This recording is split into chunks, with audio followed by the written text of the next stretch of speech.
I'm a first year. Thank you. My name is Dennis Timmy, and I'm a first year MBA student at Berkeley Haas and also part of the Student Advisory Board at the Center of Social Sector Leadership.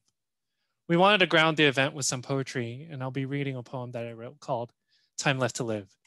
It's a piece I wrote while reflecting on my impact and what I wanted to do with the finite time I have on the world. And I have also used this piece as a frame in workshops to create collective poems and groups. Time left to live. If I had a century left to live, I would fail. To make mistakes over and over again. To skip, trip, and fall with my face on the ground, only to get back up. To be rejected many times in hope for a yes, in hopes for a lesson each time, in hopes for another rejection. To experiment and try everything once and see if they work and realize that they don't. To forgive, to learn, to repeat. If I had a decade to live, I would create, to bring all my imaginations and thoughts alive, to have them manifest in different forms, to write many stories, to mold with my hands, to draw lines, dots, smudges, dashes, and more, to shape ideas and thoughts, to make whatever else comes to mind. If I had 1 year left to live, I would explore, to see many different sights, to taste many different flavors, to smell many different fragrances, to touch many different textures, to hear many different sounds. If I had 1 month left to live, I would play, to dance, to sing, to run, to spin, to have fun. If I had 1 week left to live, I would connect, to reach out to friends, to chat about things on our mind, to laugh about everything, to smile so much it hurts.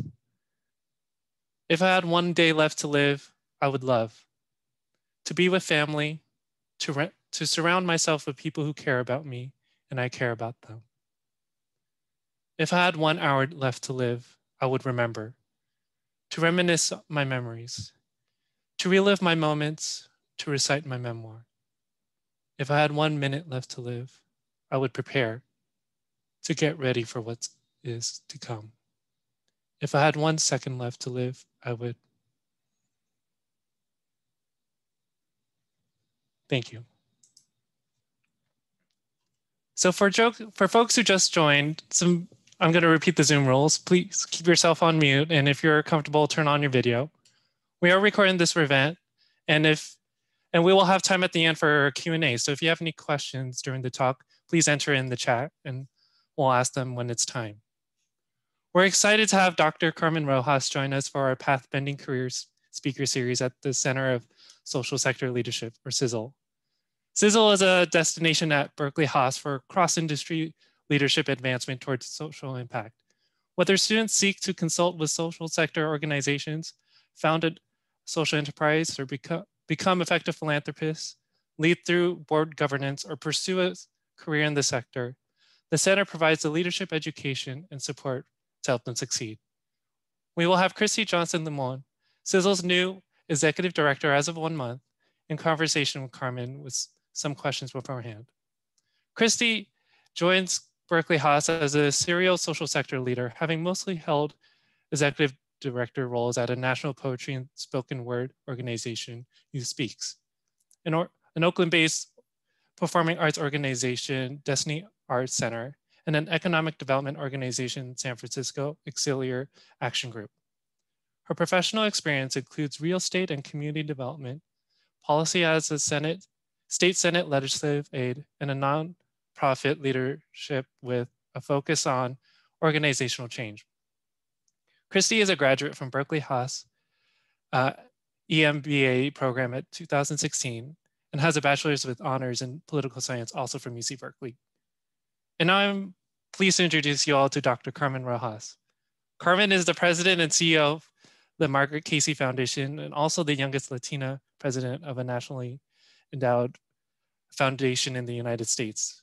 Margaret Casey Foundation is a private foundation whose mission is to support leaders who work to shift the balance of power in their communities toward people who are excluded from sharing the resources and benefits of society, and who have the vision and capacity to build a truly representative economy. Nationally recognized as a leader in economic and worker justice, Dr. Rojas has worked more than 20 years with foundations, financial institutions, and nonprofits to improve the lives of working people across the United States. And that we're excited to have Carmen join us today. Go ahead. Take it away. Take it away. Thank you so much, Dennis. I'm really so happy to be here. And I'm so delighted because I feel like I am get to be reconnected with people who actually helped start my career, like Frida Klein, one of my first bosses, and James Head, who I have known since I lived in Oakland. So this is very much like a good welcome home from Seattle, virtually back to the Bay Area. And so first and foremost, thank you so much. I was saying to Cristy in advance of this conversation that I feel like I often get invited to conversations to talk about sort of the technocratic or the policy fixes that are necessary to create a more just economy and a more representative democracy. And so when anybody invites me to actually do something a little bit more personal to talk about my story and how I got here, I love to take them up on the offer because I think those stories are so important and critical to who we are and to the edges, to starting to see the edges of what's possible for us as a country. And so, thank you. I'm super grateful. Like Dennis mentioned, I'm currently the president and CEO of Marguerite Casey Foundation here in Seattle. We are a national grant maker, really supporting some of the nation's most audacious and bold community organizers that are truly working to shift the balance of power to those folks who've long been excluded from it. And so we have done everything from supporting voter rights and expansion in places like Arizona, Texas, and Georgia to rethinking what it means to have a racially representative climate fight in places along the Rio Grande Valley and in California. And so I'm really happy to be here. I thought I would sort of tell you how I got to this work. And I'm one of those, I'm a kid, the youngest of three kids, and the one person in my family to graduate from high school, graduate from college, and get a graduate degree. And so there's like a lot of myth making around being the only kid in your family to do that.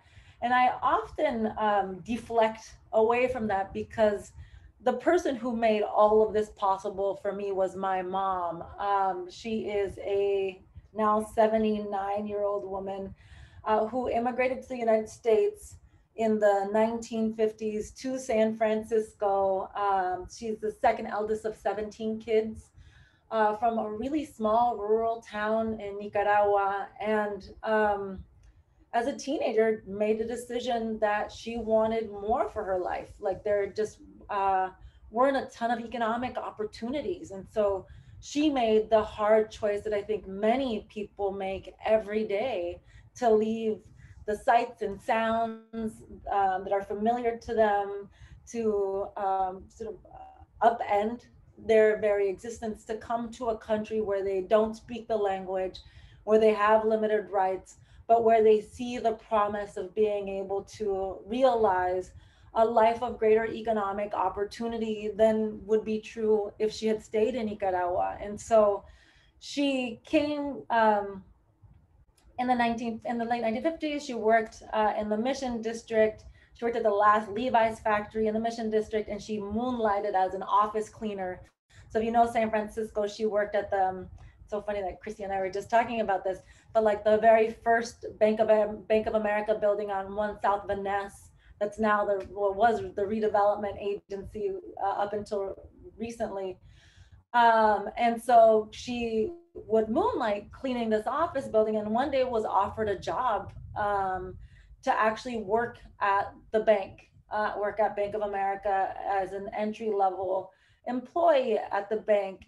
And I tell this story because this was this job at this moment in time in American history was something that I think many people now cannot sort of dare to imagine. So in this entry level job at Bank of America, my mom was offered on the job training, full benefits, a living wage, and most importantly, she was offered a no interest loan to buy her first home in San Francisco.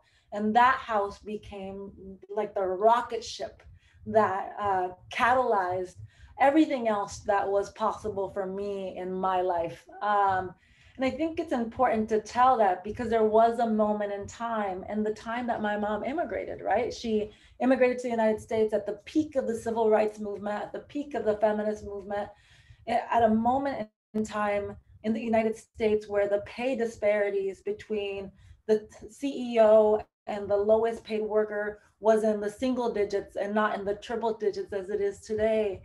And so she was able to provide a whole universe of material things for me, like access to school. I went on vacation. Like my parents, neither of my parents graduated from middle school, but they were able to actually have a house, send me and my brothers to school, and have a way of thinking and moving around in the world that was about possibility and opportunity, and not a way of moving around that felt like restrictive or constrained. And so I think that that story is really how I got to doing the work that I ended up doing, from working in philanthropy to going to Berkeley and getting a PhD. Because as I started to make my way through the world of work, I started seeing less and less people like my parents being able to make ends meet. I kept seeing my aunts and uncles who immigrated even 5 or 10 years after my parents, needing to make these really absurd and impossible choices, between needing to pay for housing or pay for bills, between needing to work 3 jobs or actually having time to spend with their kids. And to see in a short period of time the window of opportunity close for this country, for working people specifically in this country, I really just refuse to be the last generation of people who benefited from what were the gains from the civil rights movement and the feminist movement in this country, and an actual robust safety net. I earlier this week got to have an amazing conversation with Heather McGhee, who recently wrote a book called The Sum of Us.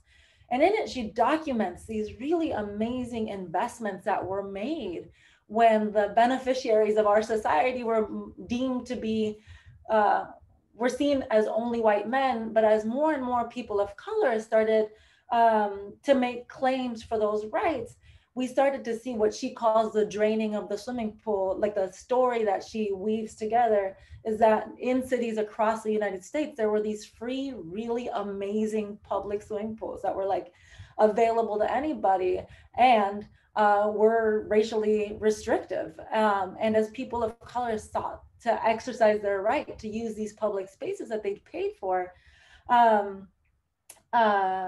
white people, instead of imagining a world where we could coexist and truly have a multiracial society, decided to drain the swimming pool.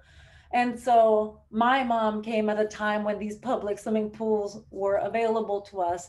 And in one generation, we were able to see the draining of the swimming pools. And so I feel like in the 1970s, so, we as a society started to make a set of choices that make it really impossible for somebody like my mom to have a daughter who has a PhD from Berkeley. Like, those, it seems untenable now. And the choices for me are really accelerated and amplified by white supremacy, and truly this unfounded belief that white people have worked harder or sacrificed more or are smarter. and thus more deserving of a disproportionate wealth, power, and representation that they enjoy in our society. And I think that there's a way in conversations about ourselves, we can sort of write out the ways that white supremacy has either benefited us or hurt us in terms of the story of how we make ourselves in this country. But I think it's an important undergirding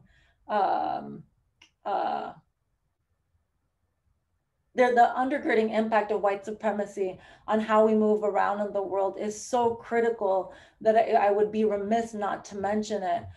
I think that for me, the three choices that we made as a society that have really taken us down this path of extreme racial polarization, down this path of extreme income inequality, and down this path of consolidating wealth and power in the hands of few are, one sort of a decision by corporations and corporate leaders to really say that it was just to justify and normalize the idea of working poor, that we started to believe that it was normal for somebody to spend 50, 60, 80 hours a week at a job and still have nothing to show for it. That became a norm that we have come to accept.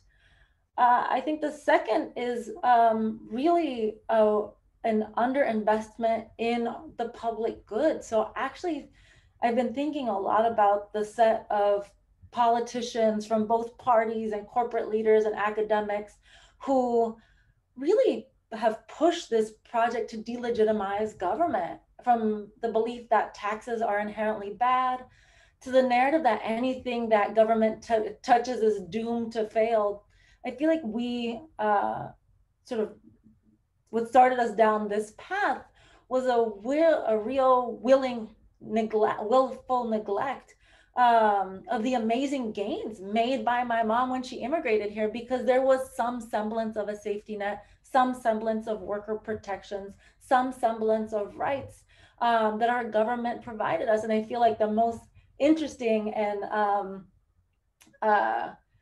timely conversation that we're seeing now is this conversation that's happening between the US Chamber of Commerce and the Biden administration around this infrastructure bill, and the belief by corporate leaders that they don't benefit from public infrastructure. That for me is this hollowing out of government is a real moment where we made choices against a collective well-being.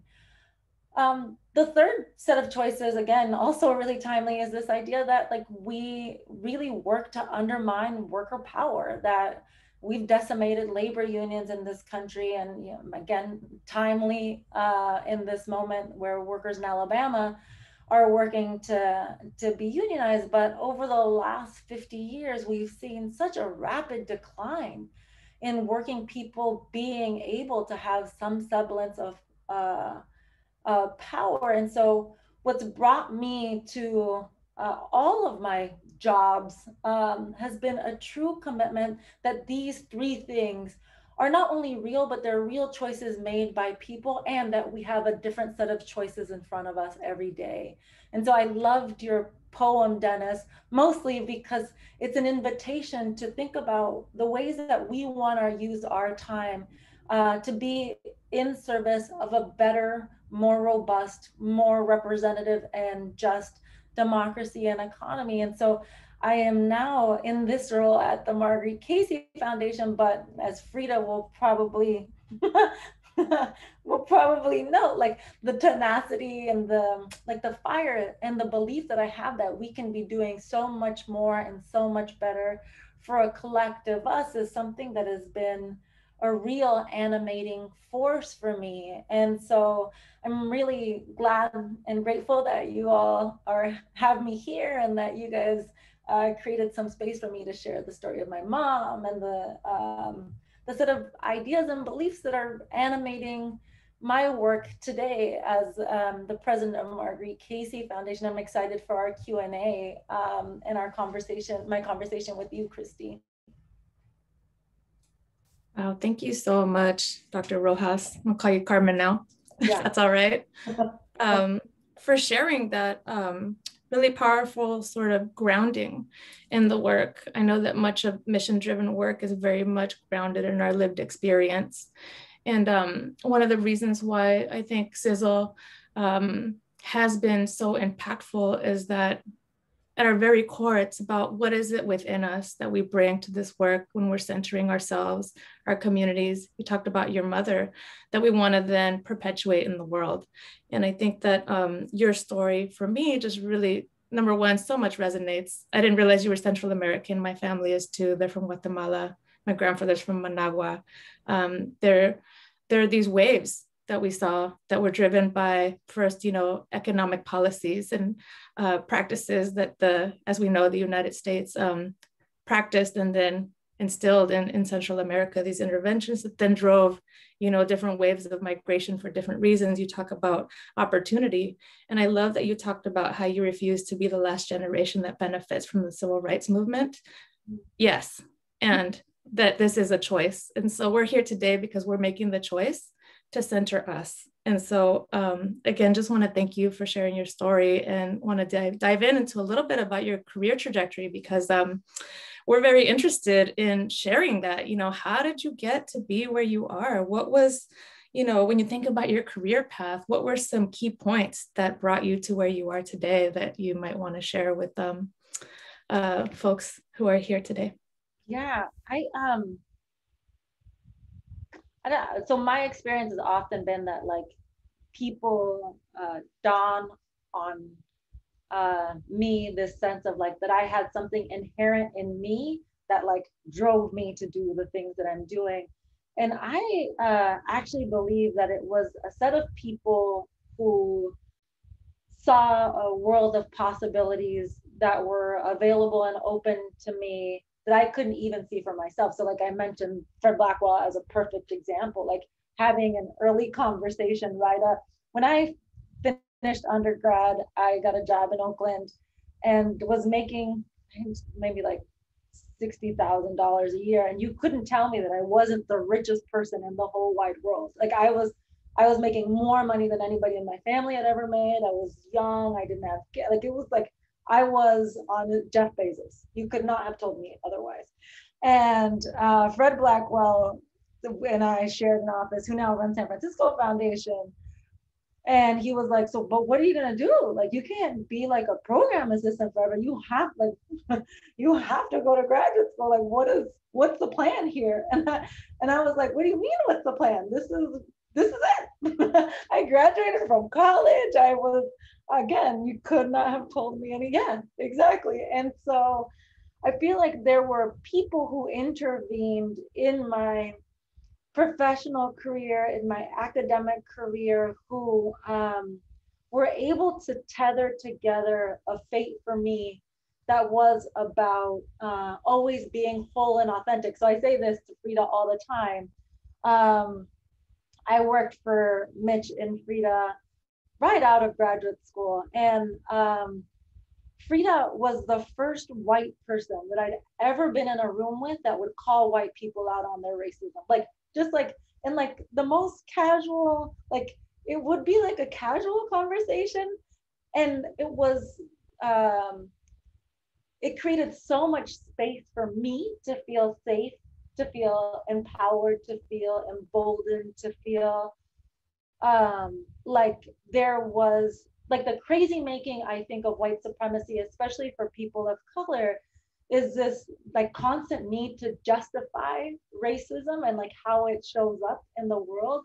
And Frida created a workplace context where that was just not the norm, like where the norm wasn't that we were crazy as people of color for calling out racism.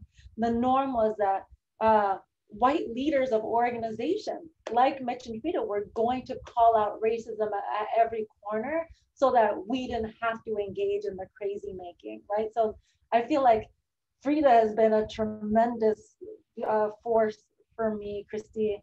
And then, into this role, it was really Luz Vega Marquis, Nicaraguan from San Francisco. We had a common story, and she knew that I always really grappled with the role of philanthropy. the problems of philanthropy, and wanted to create room for me within this institution to actually create a new model of what it means to actually trust organizations and leaders who are doing the work and just give them money and get out of the way. And so she had me join the board. And then when the position opened up, I applied and have since then been really thinking about not only the role of what the role of philanthropy is, but more broadly, like how can we as an institution at Marguerite Casey Foundation, in partnership with others, actually start to create evidence of this world that we know is possible, of a democracy that's truly multiracial and engaged, of an economy that makes it so that you work 40 hours a week and you can afford to live in a house where it's unacceptable for you to work 40 hours a week and not be able to pay your bills. And so now I feel like I get to really exercise and like shine light back. You know, I'm definitely the pay it forward person, where like a lot of people gave time, resources, energy. James had 1 million crazy conversations throughout my career that I was like, what should I do here? Like, I feel like a number of people really invested in my leadership. So it never felt like a direct or obvious path, Cristy, but I definitely feel like I am the expression of what it looks like when people come together to invest in leaders and in leaders of color to start to build the world that we want. Carmen, I think you're really hitting on some of the myth making that we talked about, the mythologizing of, you know, how you arrive at these roles. And it's never innate. It's never like I'm this superstar or this, you know, people call me warrior. And I'm like, yeah, but I have a whole community that comes with me. My mother too, she's taking care of my baby right now so I can be here with you. I mean, there's these communities that also support us, which we need support from. I love that you talked about your mentors, because I think that's also something that, you know, we don't talk enough about, is those folks that see something in us or ask the questions or challenge us to think beyond what we believe our own abilities are, or to move beyond our limitations, perceived or real. These narratives that we have as leaders that are way too pervasive, I think, particularly with women of color, because there's so much that we have to navigate in the space that creates that anxiety and that doubt, the having to prove. So sorry, preaching to the choir, I know. No. It's a hard conversation, right? Like, I don't know if Frida remembers this, but like, maybe like 6 or 7 years ago, there was like a big financial institution that was like, we want to hire you. And that was like, it was like a pretty big job. And it would have gone completely against all of my values. It would have been really not, it was not the right, it was not the right fit for who I wanted to be in the world. And Frida said, I don't know that I would be able to take your business card if it had blah, blah, blah bank. I don't know if you'd be able to if you had that business card. Like, and so it was also like those hard conversations, because I think as women of color, specifically, both people want us to be warriors and they want us to settle for whatever's in front of us. And so it's like, oh, you should be so happy that you have this opportunity. And I would say that like the vast majority of people who gave me pieces of their light, right, that were able to fill me with their light, both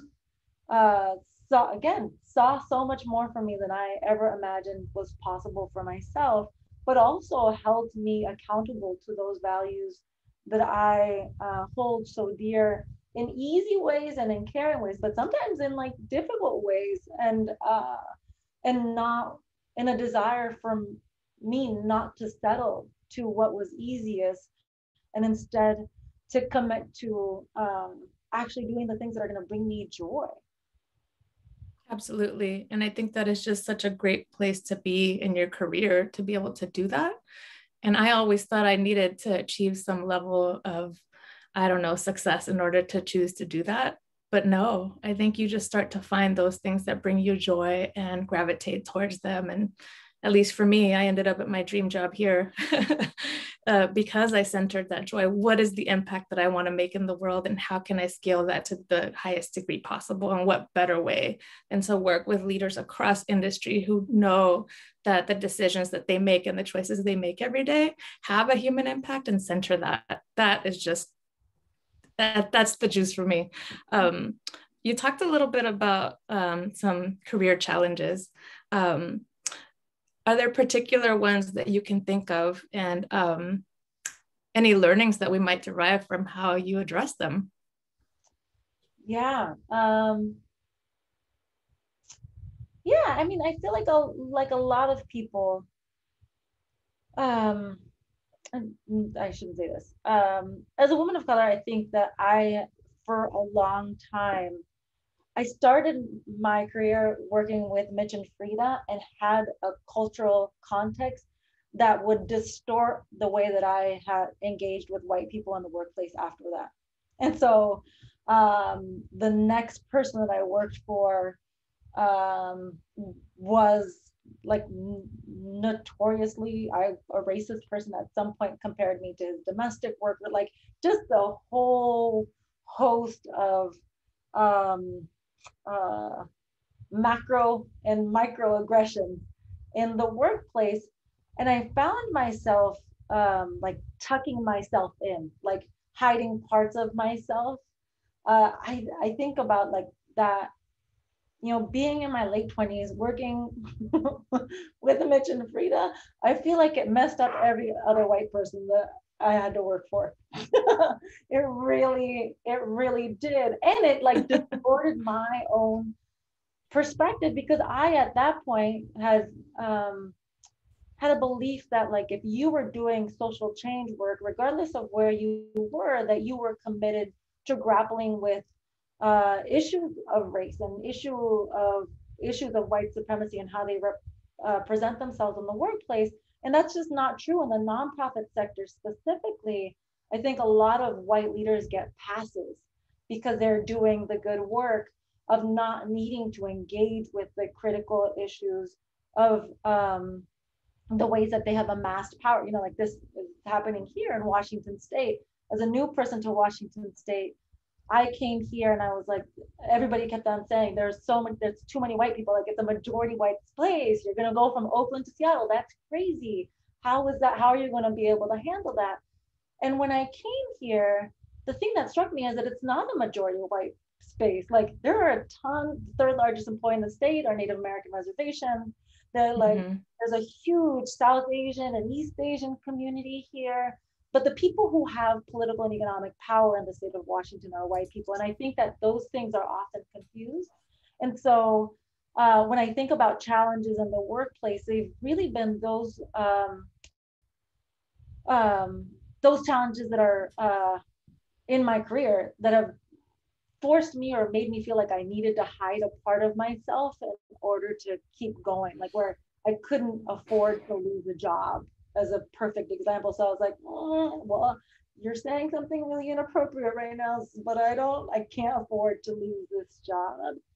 And so when I built Workers Lab, I decided to just build a different kind of organization. Like, I wanted to have an organization that was entirely people of color who were thinking about labor and the economy and work in really both expansive ways, but also being able to draw on their personal experience, and where people could feel free, that they this thing that I think happens to a lot of young people of color in majority white workplaces of needing to hide yourself away. I think it atrophies our ability to imagine and to create and to take risks and to be bold. And now, but at Workers Lab and now, really see my job as like creating a free territory where young people, where anybody who works for me feels like they can be whole in the workplace and not need to confront or hide parts of themselves in order to be successful. Right. I mean, you're not getting someone's true authentic self otherwise. And totally. What a loss. Totally. I mean, I think about it all the time. Go ahead. No, no. I mean, I know. Yeah, like just there are conversations that I will play back in my head of like moments in time. Frida also knows that like I had challenging board relationships at Workers Lab where like people who believed that work was important, but we didn't want to talk about race and work. And I was like, what are you talking? It's so crazy. There's like race is like one of them, the most important factor influencing who has power, who has money, who has voice. And when people are unwilling to talk about race in the workplace, I feel like, and as a person of color, and you're always seeing it, it's like you're seeing ghosts. And people, there's like a race making, I think that comes along with that. And so, yeah. It feels a lot like, I don't know if you're familiar with the term gaslighting, which is if you're made to feel like your feelings are invalid or it's in your head and not real. That's how I would describe how racism sort of shows up. It is this, you know, in the air that we breathe, it's in the systems and the structures that we operate in, and we're complicit in it too. You know, especially when you don't show up as your whole self because you're very much threatened about the repercussions of that. And that can be very psychologically damaging and exhausting. One of the questions I actually had for you, maybe we'll move into this now, is, you know, how has the equity space, you know, evolved since you talk about, I love the word you used, how you had a distorted view of how you call out racism and white supremacy in spaces, thanks to Frida. And I'm sure Frida and James have mentored so many of my peers too. It's so great to see you both here. It's amazing. But, you know, talk a little bit about how this has changed or how you've observed it. But I think in particular, I'm really interested in hearing about how you think we can continue to push on this issue, particularly from your vantage point. What's the opportunity there? Yeah. So I feel like this last year, for the whole host of obvious reasons that everybody has mentioned, we've seen a real shift in the conversation, but I'm not sure if we've seen a real shift in behavior. And so I do think that we have moved beyond like hiring the one person of color to do the diversity and equity role at the organization. I think that there's a way in which for a number of people that has become insufficient, and I don't see like a real moving of resources to truly address the impacts of anti-Blackness and indigenous erasure in this country. Like there's not a real moving of money to people in ways that will actually address the harms that have been done. And so I feel like there's more interest and curiosity about like the systemic nature of white supremacy in this country. It feels like a rubber band. I've been thinking a lot about this we've been supporting a number of efforts across the country to abolish the police. We're like, the police are just deeply problematic. There's no moment in which somebody with a gun is going to come and not create harm, and the disproportionate harm caused on communities of color by the police just can't deny it. Like it's undeniable. And what's been interesting is to see that conversation from June, where there was like some appetite for that, today, where Chauvin is on trial, and to see like actually a regression that people are like, oh, hold on, like maybe he was just doing his job. There's like, actually, no, that I don't want my tax dollars to go to that job to happen. And so I think the conversation in places where we're asking white people to give up power and share resources, to actually think about, yeah, a sum of us, that there's like an entire thing. It feels a bit like a rubber band, Cristy, like where we like something happens and people are like, oh, I can see it. And then something happens the next day and then they're like, well, I don't see it anymore. And so I try to live in the universe of like, this is a constant struggle. Like the people who benefit from white supremacy are going to are not going to give it up easily. And so we have to always contest, um, contest for the country that we want, the country that we know is possible, the country that like my mom immigrated here for, that it's for me the most devastating thing about this last year was this feeling that like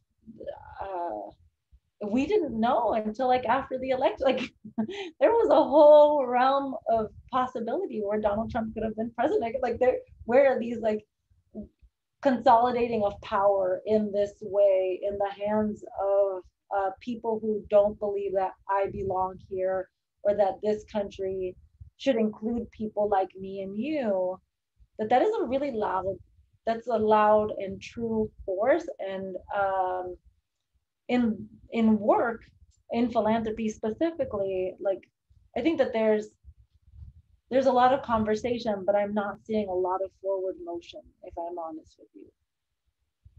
Like, so how do you enroll others in investing in this idea that there is this sum of us, that there is this shared destiny, so to speak? We're all interconnected, right? We're seeing this, daily when someone in our community is attacked because of what race they're perceived to be. We're seeing, race again play out in the courtroom. Some of our students maybe weren't around for the Rodney King trials, for example, but that was another situation where folks really aligned behind their worldview of how race plays into police and community dynamics. Here we are again. How do we, or how do you enroll others in your vision of this just and equitable society, and that it's even your responsibility? Yeah. It's so funny. I'm always getting better at this, but I'm not great at it. I'm not a good enroller. Like I'm a good fighter. And so I but yeah, I saw Frida laugh. She's proud of you right now. She's so proud of you. But it takes all of us, right? There's the fighters, there's the advocates, there's the poets. Yeah. But I also think I do need to get better. I think that there's a way in which I am trying to find those places where I need to be able to hold myself personally responsible and accountable for my leadership and roles in the world. So like owning the fact that, my mom is a light-skinned Latina, I'm a light-skinned Latina, and that has afforded me a set of privileges that if I were Afro-Latina or more indigenous presenting, I may not have had. Like owning the ways that I personally have benefited from white supremacy, I think are really important. It's like a really important act of rebellion, and owning the fact that like I went to Berkeley, like I've had like my dad was a unionized truck driver, my parents owned a home, I had a great childhood and life, and I think that there are these ways in which we as people of color specifically want to hide our privileges, and I am like trying to step more fully and own them, so that I'm not complicit in the gaslighting.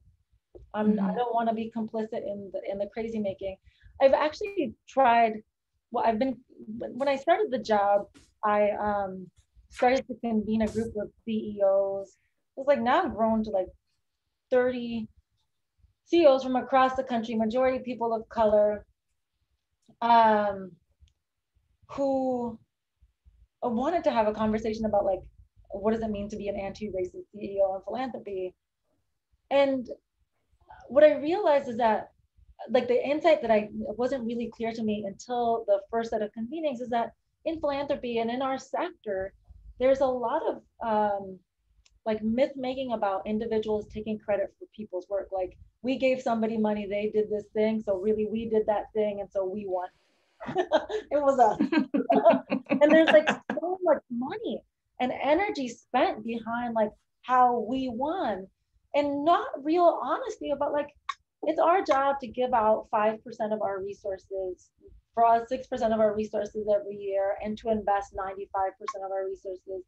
For me, as Frida knows, like I'm on this like rapid journey to align this 95% with this 94% with this 4%, and to like actually think about what it means to create a model for philanthropy. And like I am building a board. Like most people in these roles have inherited boards, have living donors, have like a politics that they have to contend with that's very different. So, and this is like a circuitous way of saying I'm not very good at it, but I'm practicing. I'm trying to like be more forgiving and spacious with people. And I think it's really hard. It's a hard thing for me. And but I know that it's not the world that I want is not one where only the people that I want Donald Trump to go to jail, but I want to abolish prison. Like, no, like, there has to be, we have to think more expansively, but it's not easy for me, Cristy. And so part of it is like the example making, part of it is like owning my space, my privilege, the luxuries that I have in my life. And then part of it is like being openly curious and clumsy about what a new type of leadership looks and feels like, that isn't sort of animated or motivated by certainty, and instead is animated and motivated by curiosity and like creativity. And there's just not a ton of incentives or models to do that. You know, like people want to know that you know what the answer is, and not that you know what the question is, or that you have 10 questions. And I think that I'm working every day at it. Frida disagrees with you. She thinks you're underselling yourself and your impact. This is my last question, but I just want to comment on what you just shared, in that I think our definition of leadership is changing. I think what we're trying to achieve here is to do exactly that, to turn to curiosity, from a place of grace, but also from a place of like questioning, you know, what it is that we're doing on the daily, right? The status quo. Thinking how we as leaders, however we define that for ourselves, can show up in the world to create the society that it is that we need to build. Because we know that if we want to see it, we need to play a role in building it, right? I think I've heard you say that before in another session. This will be my last question, and then I would love to hear from the audience. And this one's for the students, because I know that they're also very curious about, you know, how you're showing up to advance the social justice work. You know, what sort of advice do you have? And maybe it's not just for the students, but for everyone here. We all have workplaces, right? And ways that we influence people. What would you share for folks who are working across industry? How can they show up as allies to advance this social justice and equitable world that we're trying to create, socially just and equitable world that we're trying to create? Yeah, I think like owning privilege is important. I think like naming that, like owning your privilege and power, naming that so you're not gaslighting people. You know, I come back to this. I didn't know that James and Frida were going to be on this call. But I see the investments in time and love and care that mentors and friends and bosses created for me, and see that as like in any job you have an opportunity to do that. Like I said, this part of why I love these conversations is that I have time on my calendar, which probably Lauren, if she's on here, makes her crazy, where people are like, I just want to talk to you. I'm like, okay, let's talk, because I think that that's you're right, like we're all interconnected. And like,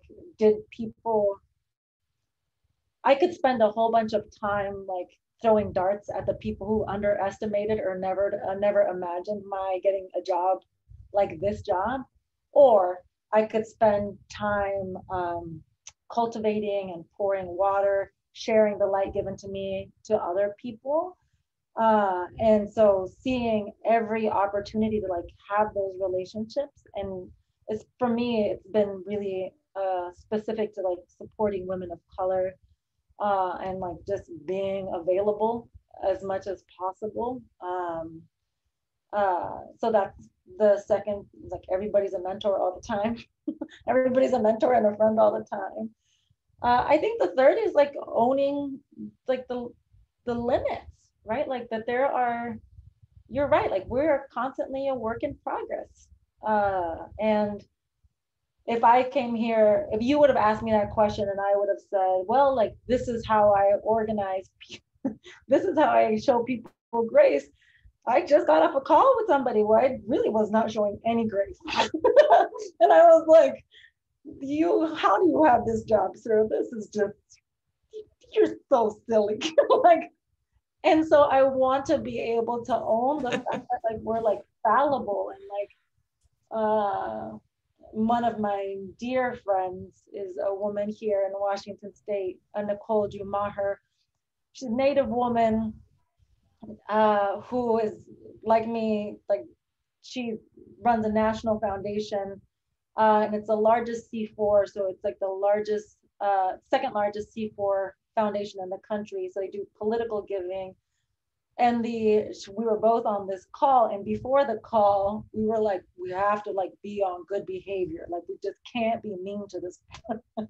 We just have to be really nice. And by the end of the call, we were like, come on, man. Like you want us to, like, you're trying to have us do this free labor for you.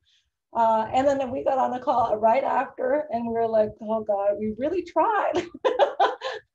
And so like being honest about the ways that we can and are growing into the types of leaders that we want to be. And that it's enough. For me, like this is a constant struggle. Like freedom, Angela Davis wrote a book called Freedom is a Constant Struggle. And what I think is so powerful about the book is that, one, she like writes herself out of the long history of social change. She's like, this is a fight that's going to always be a fight. There's always going to be an opposition. People are going to benefit from racism. People are going to benefit from inequality. And so seeing it as a constant struggle, I think can create a lot of room for us to be, yeah, like more compassionate, more caring, less ego driven or self-centered in the pursuit of justice, in whatever it is we do. I think that this is a cross-sector endeavor. I think that justice and racial justice is requires absolutely every single one of us to make a commitment every day to it. And some days it's going to be easier than others. Yeah, absolutely.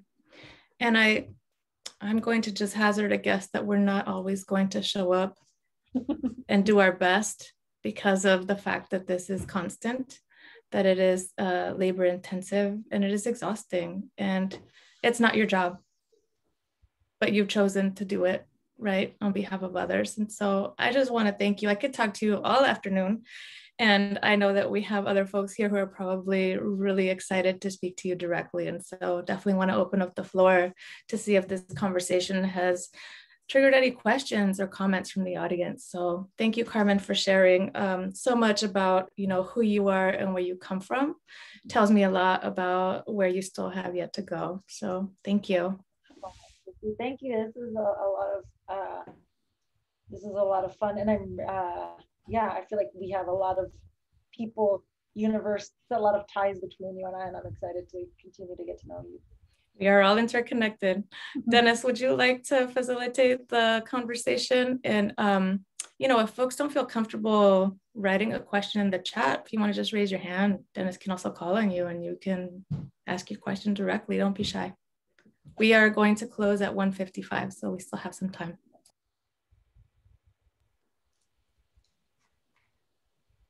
Are there any questions out there for Carmen?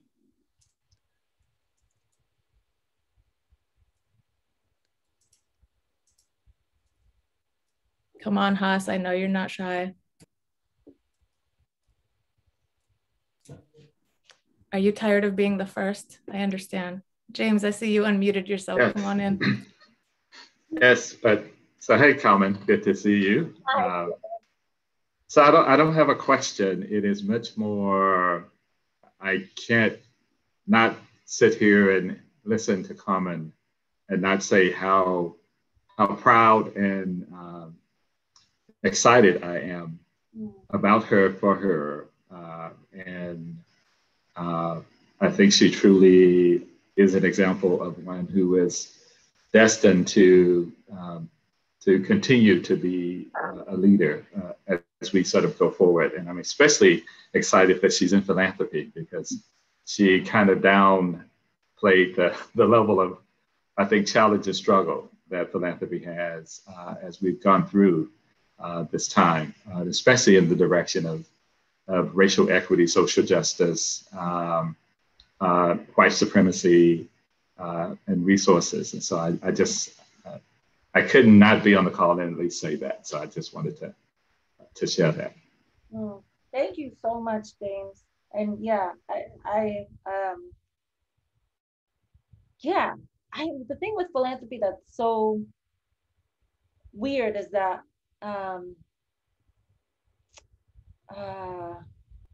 there's people just spend a lot of money talking. And like talking about, it's like, you know, when people talk about doing things and you're like, but how about just do it, or just give money to do it? Like, what's the problem here? And I think that there's a real disconnect on the one side, where people want to have like a very like a true benevolent or like an altruistic belief about philanthropy, without questioning like the like questionable origins, not questioning like the ways that philanthropy is an expression of a failed democracy and a failed economy. Like, people don't pay taxes, they put money into places like us. We then get to decide in a non-transparent, non-accountable way who gets money and who doesn't get money. And there's a real unwillingness to talk about that. And it's been so really fascinating to me. I spent the last month or so like just digging into like the Koch brothers and like Koch philanthropies broadly. And they just don't have those problems. They're like, we're just gonna give you a whole lot of money to try the most audacious things that keep our taxes low, that allow our industries to grow, that keep us in power. And those of us who talk a lot about justice just don't have that same drive or like ambition, the boldness. And so I'm trying to imagine what that looks like. I'm really trying to imagine what it looks like to be bold, what it looks like to say the crazy thing, like we should abolish the police. Like most foundation calls, when I say something like that, I could visibly see people react. And I'm like, yeah, like tell me, like, I want people to be housed. You know, like I want people to have access to quality schools. And this goes to your question, Nora, but like Berkeley was critical. Like my experience at Berkeley was so formative. It was formative, one, because it's the #1 public university in the world. So like the people who come through Berkeley as scholars, as students, are all really so bright. And I really loved my faculty advisor, who's now at UCLA, but she was just truly one of the most influential people in my life. Like, just taught me to love to learn, taught me to be curious, taught me to like tether this. You keep saying this, Cristy, about like we're all tied together. We are all like, she did the work of making that visible, even when it was not comfortable or clear or neat.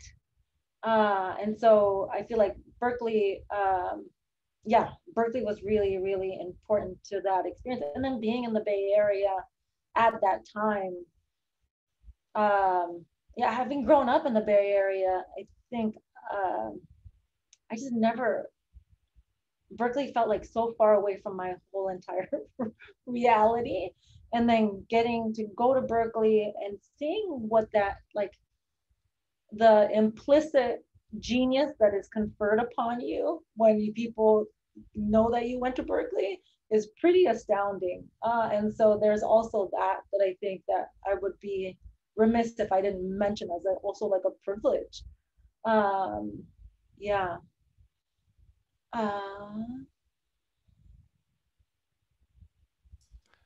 Shiva, do you want to ask your question? I love this question from Shiva.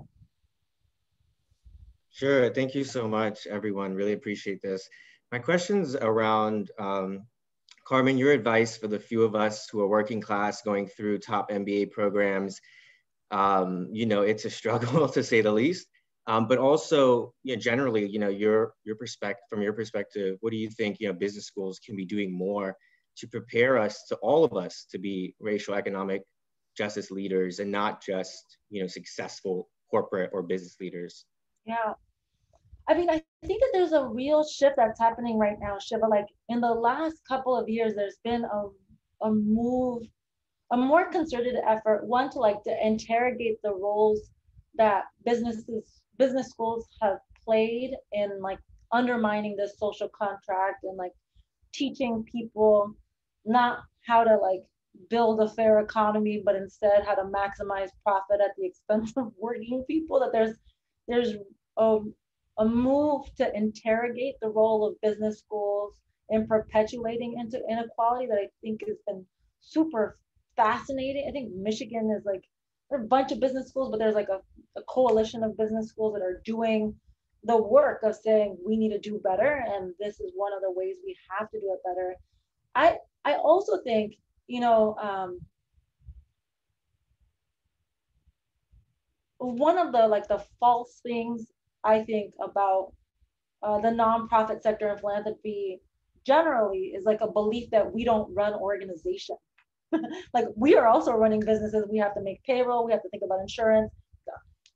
We have $1 billion. Like we are larger than most businesses in this country. And so there's a way in which we devalue like the technical skills of business doing or business management because we are doing good in the world.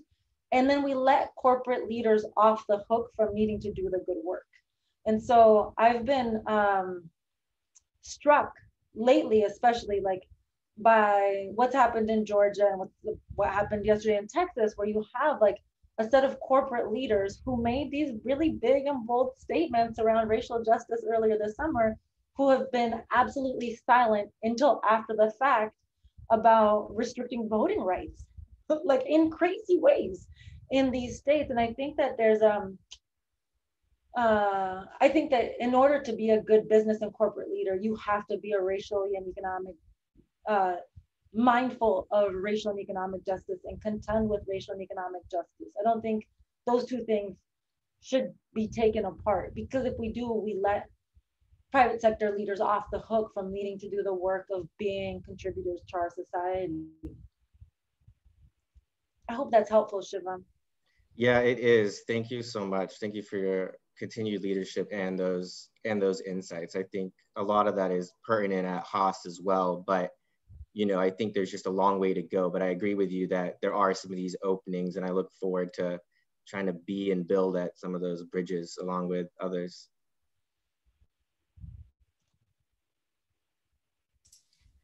All right. How about Maureen Dixon? You want to share your question? Oh, yeah. I'm sure everybody can see the chat. Yeah, I think that like the innate nature of philanthropy isn't to be accessible or transparent or visible. Like I'm teaching a class right now at the University of Washington on like the funding of the movement for Black lives. And what's interesting is we had our first couple of sessions and the students were like, I just don't have a relationship to philanthropy. I just don't know what philanthropy is or does or like how to think about it. And then I started going through all of the, I'm like, do you listen to NPR? Like, okay, like let's go through like all of the ways that private donors are shaping the information that we get, are shaping whose news or stories we care about, are shaping whether or not we have charter schools or public schools, are shaping public housing policy. And so I think that there's, I think a number of people are contending with this question that you have, Maureen, which is like having greater access. But innately, these institutions are closed off. We're trying to do something different. And again, like I'll take full responsibility. We're kind of doing an okay job at it. And it's mostly, it's mostly because we're just trying to be really clear about what kind of work we support and what kind of work we don't support, and not waste people's time. Thank you. I think what happens is that by default, then it goes back to almost an old boys network of if you know somebody who knows somebody, you're going to get an ear. And that's not where we're all hoping to go these days. Yeah, no, I mean, that's true. Yeah, that's 1,000% true. Yeah.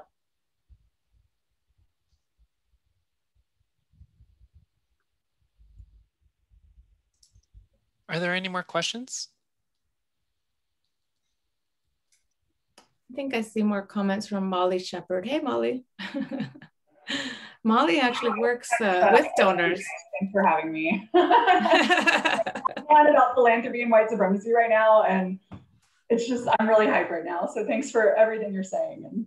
And yeah, we've got work to do in philanthropy and also in taxing appropriately so that we don't have to. Totally. I mean, I feel like the thing that's been interesting is to be like the funder that's talking about taxes. People are like, there's a lot of like, yeah, if you want to see a donor yeah, when you mention like, it would be so cool if we tax the rich more though. And they're like, no. No, anyway, let's talk about that $1,000 gift. Yeah. I also think that there's a way, this is like all of the like the visible things. So we did, I've always been a little bit annoyed by the ways that foundations can like make somebody an expert by giving them an award. So I was like, we're gonna do our own awards, and we're gonna do these Freedom Scholars, and we funded 12 scholars from across disciplines, across the country, and we just gave them, we gave them a $250,000 gift for the year, like a personal gift. Like they could use the money for whatever they wanted to do. They could like, whatever, like you could pay off loans, you could, and like they really ran the gamut from like Kienga Yamada Taylor, who's at Princeton and wrote this seminal book on housing and the history of lending and the housing and banking and the housing industry, which is just fantastic. And she writes for the New Yorker. To Derek Hamilton, who's an economist and writes a lot about the racial wealth gap. And but they like one of the Freedom Scholars studies Black futures. So she's like a futurist. They're all really different in their fields. And she actually wrote me an email and she was like, for the longest time, I've been trying to find ways to support my research and my work. And because I wasn't like adding value in a traditional way, found that I felt like I was an alien. And I was like a part of, she teaches at Yale. And she was like, I was a Black woman who teaches at an elite institution and feels like I am unseen. And these resources not only make me like feel seen, like they were enough money to, it's like a lot of money. And now my institution sees me in a different way. And so thinking about the ways that we can confer, like move the light to somebody else, like move, yeah, move the light to somebody else, and actually hold institutions accountable, and using our resources in ways that allow for that to happen. I think it's so critical, so critical. I mean, yeah. I saw Frida go off on mute, so I wanted to see if you wanted to share again. Oh, well, I was off and then back on mute. Well, a few things, and if people have questions, I'm the one who said in the chat that Carmen was underestimating herself and her impact on the field and on others.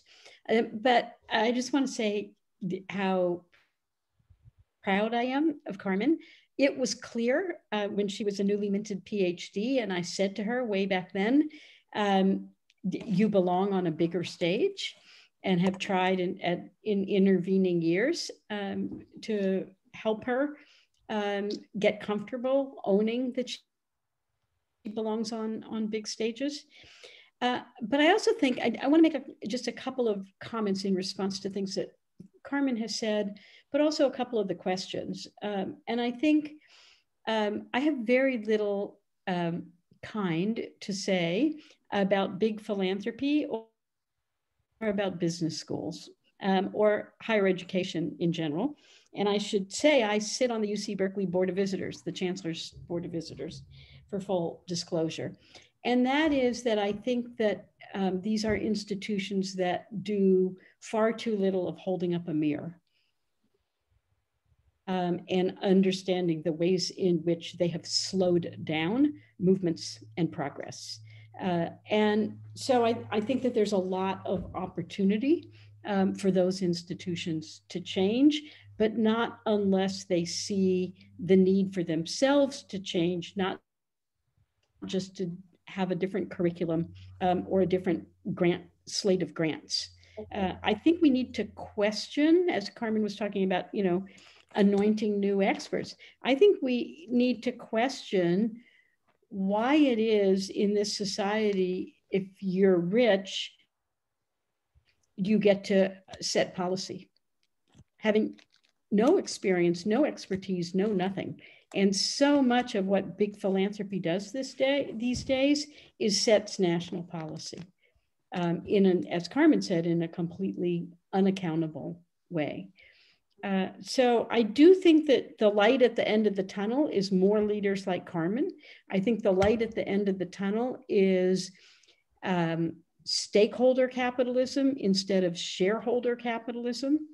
And I understand all of the risks, but I wish that more employees who could do so voted with their feet.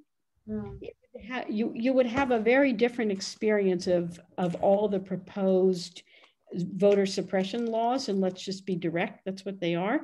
You'd have a very different outcome if Delta employees and Coca-Cola employees had said to their CEOs, if you don't come out against this, I'm looking for another job.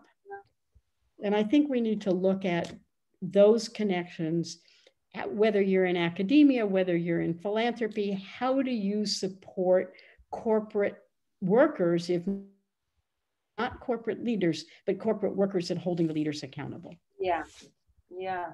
It's so funny. I've been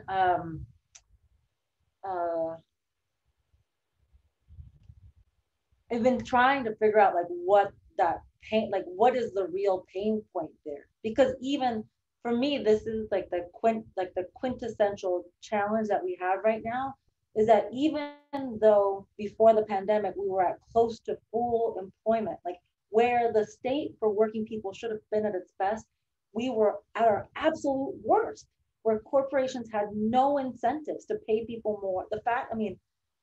The stories from Amazon and Alabama are horrifying, but that is not that's standard. That's standard across industries. It's standard.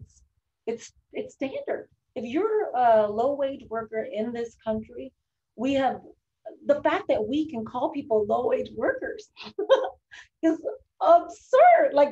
We've come to accept these things, and I've been thinking about how do you create conditions for workers to be able to do that?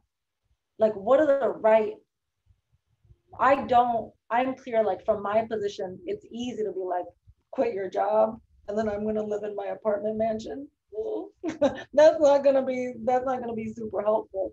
But I've been thinking on the organizing side, like what are the things that we should be supporting and funding and thinking about in terms of the set of protections that workers need to feel safe to take that kind of action. Because I completely agree, Frida. I completely agree. Yeah, we're like I feel like we're at a breaking point. We are at that point, and it's a constant point.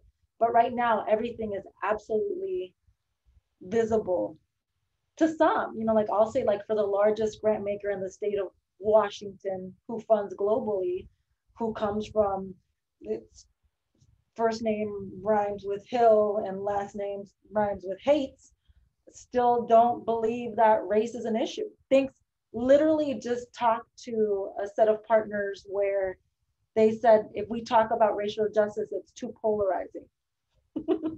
Race is a polarizing issue. And I was like, that's fascinating for somebody who is actually actively working in race visible ways to undermine our public institutions, not only here, but globally. And so I think philanthropy, this goes to Maria's question on strategic philanthropy, but I think that we have to contend with all of these institutions and their norms. And I think our job, Frida, is to imagine and create the ways that people feel free to take that action.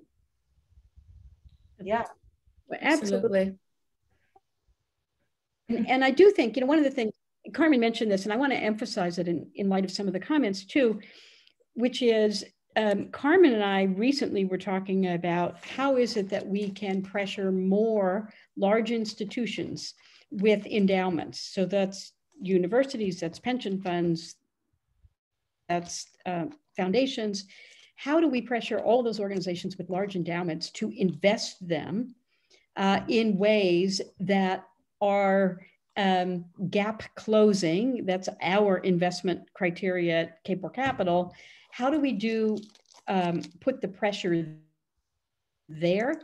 Because if you can turn that flywheel of literally trillions of dollars in endowments towards doing things that close gaps, whether it's racial equity gaps, all the issues Carmen has mentioned about housing, if you can redirect those funds to funds run by people of color who have a pulse on the issues in their communities and funding entrepreneurs of color from those communities to solve problems in their communities, we have demonstrated you have incredibly healthy businesses that have top quartile financial returns that create jobs and solve problems. And why would you want to do anything else? Yeah. So that's a huge lever for change that nowhere near enough people are talking about or exercising. And that's one thing. Business schools can teach about that, and MBA students can go work in organizations, both startups that really benefit communities, in VC firms, in investment banks that have that lens. Yeah. Absolutely. I think, Frida, you answered a question that we've been having, which is what should Haas be doing? What can we be doing to move the needle, bend the arc towards social justice, and be part of these movements in partnership with you? Yeah. I mean, I think it's like you guys have such an amazing opportunity to practice. I mean, the gift of being in school and like of being at a place like Berkeley is that there's room. You were just a judge, Cristy, right before this call for something, right? Like imagine like the set of incentives that are created when you are the judge of something versus somebody else being the judge of something, like creating a different set of incentives. And I think the conversation Frida and I were having was like so powerful because it's annoying. It's just actually annoying and lazy. Like, why have a mission that's like focused on social justice, but you're invested in private prison? Better just be like the foundation, that's the prison foundation. Like, just be honest. And instead of like, I am always struck by foundations where every page that you click on has like either Black or Latino kids like playing in a park, and then you go to their staff page and it's 100% white people. I'm like, hold on a second, what is happening here? And yeah, I think that there's like a very real disconnect, a conflicting commitment. And I see my job as both like trying to be graceful and kind, and then just like naming it, like, oh, that must be tough. Yeah, it must be hard. Our VP of programs is an amazing person. Afro-Latino, Afro-Latinx, undocumented, founded an organization called UndocuBlack. And I've had like more than one person say, wow, like, isn't it so, how did you find an undocumented person to be your VP of programs? And I'm like, do you live in this United States of America? How would you not find that? I don't get it. And I think that there's a real mystery where there is none, where it's just like feels like lazy. We can be, it actually takes less work to do good. It's a lot easier to be in integrity. It's a lot more spacious to be honest and clear. It's the work of trying to like speak out of your both sides of your mouth, that's like a whole endeavor. Right. Imagine if we redirected all of that work. Totally. Carmen, thank you so much. I also want to give a shout out to everyone for being here. Zoom is, I'm sure, Zoom fatigue is a thing. And so I really appreciate you being here and participating in the dialogue. Thank you for your questions. I especially want to shine the light on, talking about shining lights, on, you know, our emerging leadership, and just really want to thank Dennis actually for initiating this conversation with you, Carmen, for developing the questions, for facilitating, and for your poetry. And I think, you know, I'm biased because I come from the arts, but I truly feel like spoken word, poetry, the arts really help us imagine realities that maybe we haven't experienced, but that yet connect us in ways that we can't quite verbalize. And so that's really what the arts has created, I think, for me, is this ability to just see the world in through a different lens. And so I think you've helped us see that today too, Carmen, with your story. And I hope that our worlds continue to collide, because I would love to be in your sphere. Same. Thanks, everybody. I really appreciate it. Thanks, old friends. Thanks, new friends. Thank you, Carmen. Thank you, Cristy. And a recording will be on the CSSL website in a week or so. So if folks want to relive this moment, and share it, please. Yes. If anyone you think needs to see this, please share it with them. Thank you, everyone. Thank you. And thanks to CSSL.